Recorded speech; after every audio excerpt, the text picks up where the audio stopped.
Hello everyone, today we've got a special program and I've got two guests who've flown all the way from US of A, if I may say that.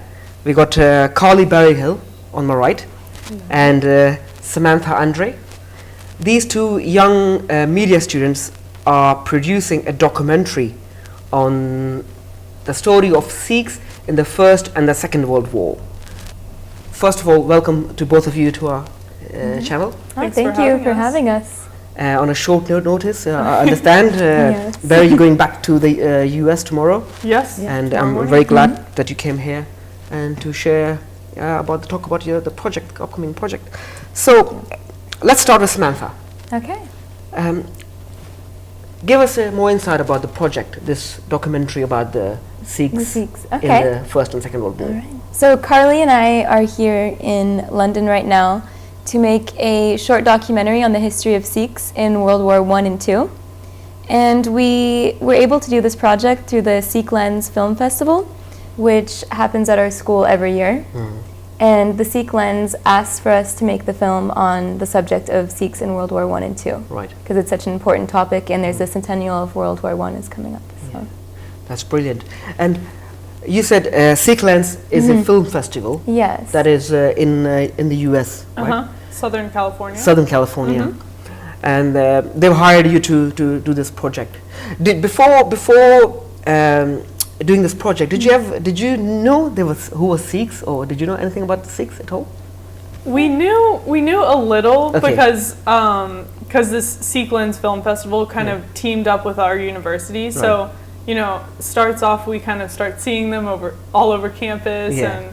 Guys wearing a turban. Yeah, exactly. and then slowly, like before these international films were made, it was just local things. So like, throughout Southern California, it'd be like, oh, we have this interesting individual. Will you go make a documentary? Okay. And then it's slowly gotten bigger and bigger. And so this year, I think there may be 3 international ones, and this is the London version.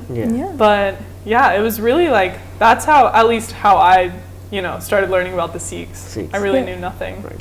Yeah, and actually, Carly and I had the chance to make a short film for the Sikh Lens Film Festival last year, but this was a local film, and so we made a film on a young boy who won the national science competition, and he was a young Sikh boy, and we made a short film on him, and so that's how we really became interested in the Sikh Lens, and we learned a lot about Sikhism through making that film. So. Can our viewers watch that film online, maybe somewhere? Yeah, we have a link, a Vimeo link for the film. So I'm sure if you provide us a link, we'll post it on our channel, and people can watch it as well. That would be great. That would be great.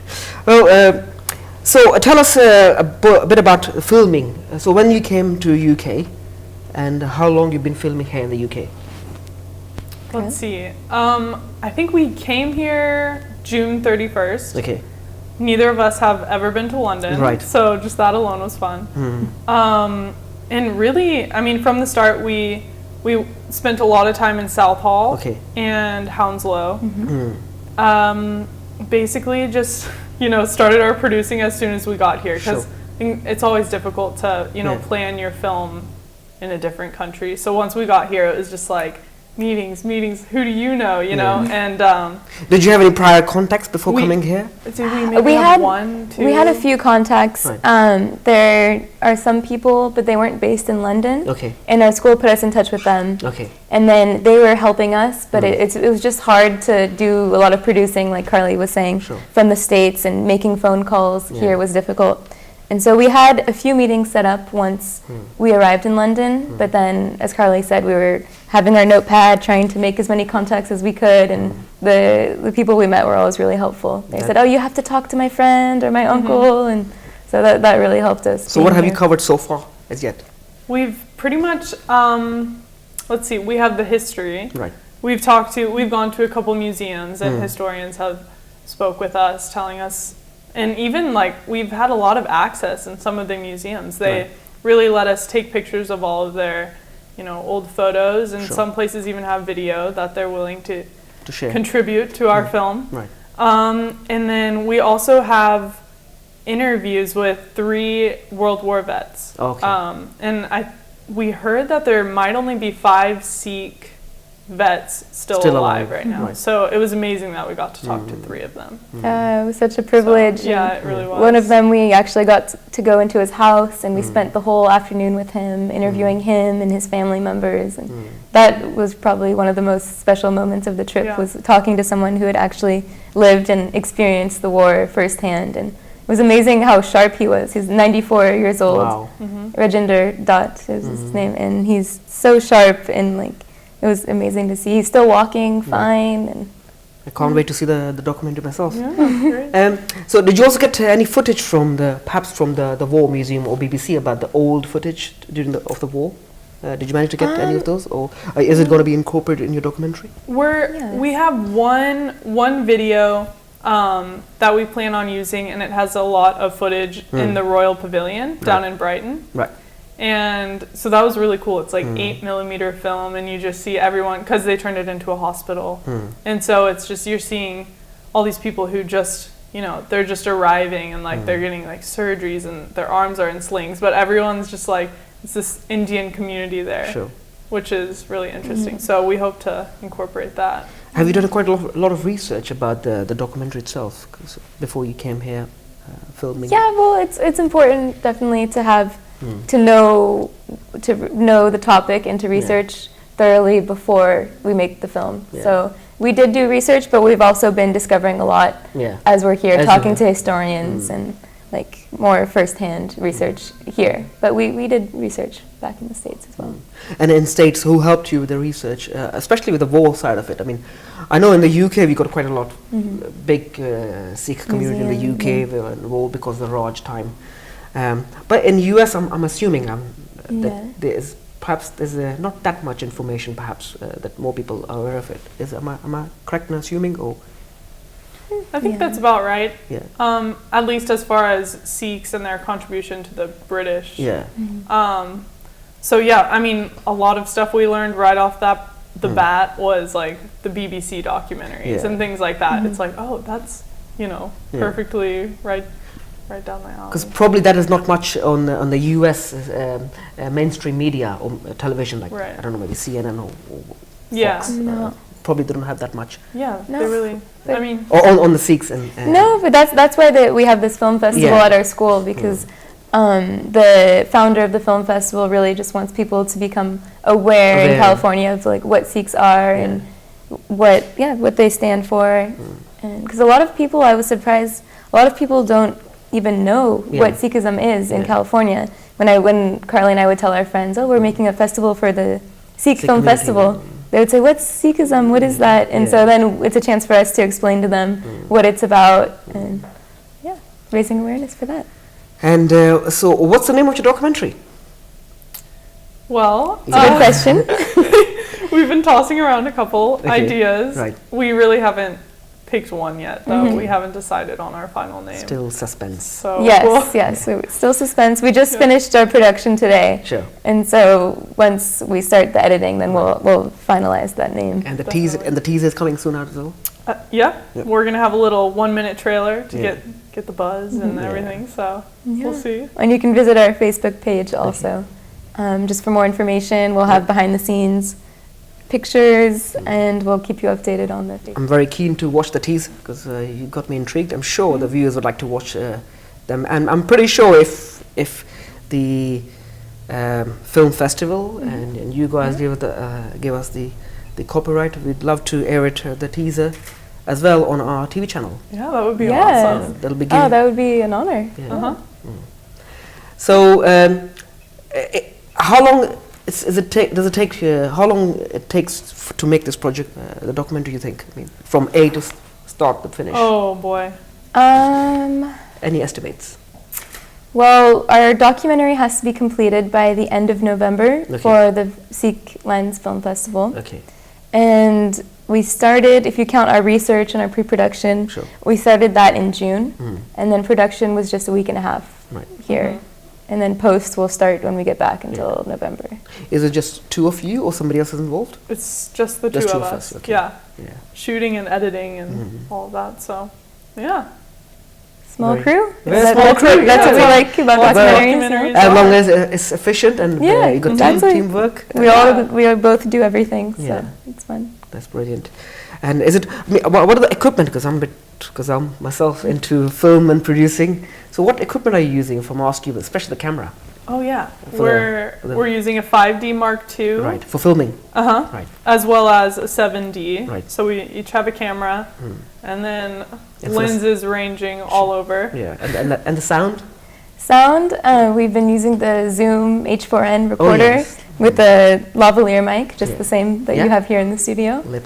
And we also have a wireless microphone as well, and monopods. The DSLRs, they are so much in demand these days. The pictures so beautiful. Yeah, so true. I filmed my documentary the made last time was with the normal camera, and there were a few shots which I used with DSLR, and those are just lovely. Especially the 50 mm lens. The depth of field effect that takes. Beautiful. We love it. We all love it, and the good thing about these days, when you share, TV is one medium of sharing it, but I prefer online because you can put the full high definition, and people can watch enjoying it. It's easier to share. It's easy to watch.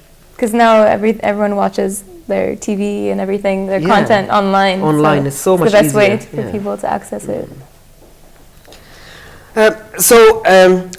So you're studying at which university you're studying at? Chapman University. Chapman University. That's in California. California. And are you studying media? You said is it last year? Yes, we're going into our senior year. Right. We're both studying television broadcast journalism with an emphasis in documentary. So during this filmmaking, what have you learned about the contribution of Sikhs in the First and the Second World War? Of course, we're going to see it eventually when the documentary is going to release, but I'm just curious, what have you learned? And I'm sure that the viewers would like to also know in the whole process, the contribution of Sikhs in the First and Second World War. Okay. Well, we've learned what a vital role the Sikhs played in the World Wars, and it's a role that a lot of people don't learn about in the history books. But it's amazing the sacrifices that they made for England. Yeah. And I think Carly had something. Oh yeah, just one of the things that just surprised me and I found so interesting was that originally when the British Empire was coming into India and taking over, they found that northern India was just the most difficult, like Punjab area. Yeah. And it's just so funny that the Sikhs were the strongest fighters there against the British. And then once India was taken over, Britain immediately requested the Sikhs be in the military because they wanted the strongest fighters and whatnot. To defend that, it's just like... Let me correct in that, you said the Sikhs, what they did was for England, but it's not for England, it's just for the whole of humanity in one way. Oh yeah, for democracy. For democracy, for the rule of law, for humanity. Yeah. Like same as the US and the Canada and the New Zealand, Australia, and all the Commonwealth countries and whoever fought against the Nazi. Well, not for their country. Not for for the humanity, against the Nazi Germany. I mean, I was watching a documentary myself last night on BBC, and I was very much surprised to find out also about the African Corps. They contributed quite a lot. Yes, which we haven't seen a lot on mainstream TV channels, for example. For example, here in the UK, be it Discovery or BBC. So that was very much interesting. About the contribution of African Corps as well. Yes. Yeah. So what we, the Sikh community in UK and Britain, and especially our channel, Sangat Television, can do to help you with this, with your project? Is there anything we can do or would like to? Or if you want to? I think just mainly at this point what would be most helpful be just to watch the film, spread the film to your friends and family so that they can look at it, and especially for the younger generation so that they can realize what a big contributions the Sikhs were in the World Wars and to learn from it. Yeah. So, I don't know, do you have anything to add? I think that's about right. That's just right. Publicity and whatnot, and we'll send you, little teasers along the way. Yeah, can't wait to see, great. And I'm sure we'll be able to incorporate that, we'll be able to share it on our channel, and if you make a teaser, that'll be a good thing. Okay. Yeah, people gonna get intrigued and hopefully one day we'll be able to air it on Sangat television. Yeah, that'd be so cool. That'd be great. So during this filming here in the UK about this documentary, have you got any special, any moment you want to talk about meeting the Sikh people here in the UK, or even maybe in the US as well? You want to share with our viewers anything particular you think had an impression on you during this this project? Okay.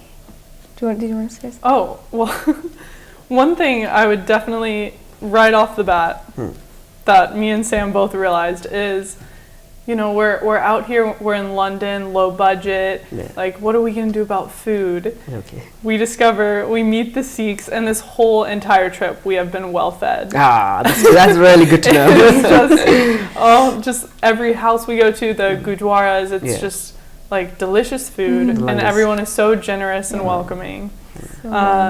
Whenever we've gotten lost, like asking for subway stations or buses, we've discovered that like we get lost and we're just like, do you see like a turban anywhere? Could we? And then we find a Sikh and we just go up and ask, and they'll stand up, either walk us to wherever or drive us. Yeah, they're just go out of their way to help us. Because now you know who the Sikhs are. Exactly. So you can identify straight away. The turban guy. Let's go and ask him. We were laughing about it this morning. Just like this we were morning, lost and we were just like, well, okay, like who do we ask? We actually were looking for like turbans, because we're like, the Sikhs they don't get annoyed of you like tourists and whatnot. So it's just like, it's so nice. So they're like 911 very on the street. Exactly. For your guidance. They're very patient. And they go out of their way to help others. That's really something we've noticed, just how warm and welcoming they've been. Definitely. Well, this documentary, would it be, you think, aired on any mainstream TV station in the US, you think? Would you reckon? We would like it to be. Yeah. The last film that Carly and I worked on together was aired on PBS, the public broadcasting station. Of US, right? Not the national one, but California. Local Southern California. Southern California, okay. PBS. Right. And so that's something that we aim to have for this film as well. Because here in our channel as well, Yes. it's mostly watched by Sikh people here in Britain and also continental Europe. But I think it's good to have programs that are made, for example, either a regional TV station or national TV station. So do you think the project which you're doing, I'm sure the quality is going to be really, really good. I mean, I know you'll be shooting with the Mark II, Mark II, so I'm already impressed with the kit you're using. What I'm saying is the production quality is, you put a lot of effort. And do you think we, the Sikh community, should make more of these projects that are, so we can tell our story to the wider world, not just to our own community on our own TV station? What do you reckon? I think we should definitely keep spreading the word, and the more projects made, the better. There's so much more awareness we should bring to it, because just through image, you know, people don't know anything about the Sikhs. You know, many people, at least in California or just all over. And so I think more, you know, funded projects or anything along those lines would be really great for the community, but not just the Sikh community, kind of everyone. Yeah. It's important for the Sikhs to learn about their history, for example, through the film we're making, but the goal is really to get it to a wider audience and for all people to really learn about the Sikhs and who they are. So when they see a Sikh with someone with a turban, they know what that means and who they are, because a lot of people don't in California. Well, I'm pretty sure lots of our youngsters are watching this program right now who might be studying media at present. And they want to learn how you girls involved. So maybe if they have a project like this in future, how they can approach, especially the pitching side of it. So if you can maybe share a little bit, last a minute or two, how you came about this with this lens. Sikh lens. Sikh lens, yeah. Sikh lens is one thing, but I'm sure there are other organizations throughout the world that they make these documentaries. Or tell us a little bit and how people can do these kind of projects. I think the best way to pitch any documentary like this is bringing up how important it is to remember, or just the importance of this knowledge, you know, and the lack of, films. You just need to say, like, this is what everyone needs to know, but we don't have any supply of it yet. So let me produce it for you, kind of thing. And it's also good, like for example, in our pitch to have like your dream film. We had to make an outline of what we wanted our ideal film to be, and have like exactly in your mind, like a 3-act structure, the outline, your subjects, even before you have contacted anyone or have done any of the real producing. You need to know exactly like what you want to have done first. So that's something our teacher asked of us. And everyone had to submit their outline for the film, and then our teacher reviewed them and chose the students he thought would be most qualified for the program. So it's a really good idea to know what you want to get before you get it, even though, as we even had noticed for our film, a lot of the times the film that you want to make, you can't make. It always ends up changing with documentary. I'm sure you realize that as well. I do. I do. Well, Carly and Samantha, many, many thanks. It was lovely to chat to you, talk to you about this project. I'm really, just talking to you, I'm really excited myself and thrilled. I want to watch it. And if somebody wants to know more about it, can they contact you? Do you have an email address you want to give us, and maybe we can share it, or at present? I think we'll do it all on the Facebook page. That's fine. They can message us. And then we'll be, keeping everyone updated with teasers and behind-the-scene photos and whatnot. So. Well, brilliant! Thank you very much, both of you, once again, for coming to our channel. And I'm sure our viewers, I can promise them on your behalf that the teaser will be coming very shortly on Sangat TV as well. Great. First off, I'd really like to say a big thank you to Sangat TV for featuring us on their program and for eventually airing our film when it's done. And thank you to the Sikh community in the UK for welcoming 2 US strangers into their community. Well, if I can say on their behalf, you're most welcome. And the show here. Thank you very much. Thank you. To both of you. Thank you. Thank you.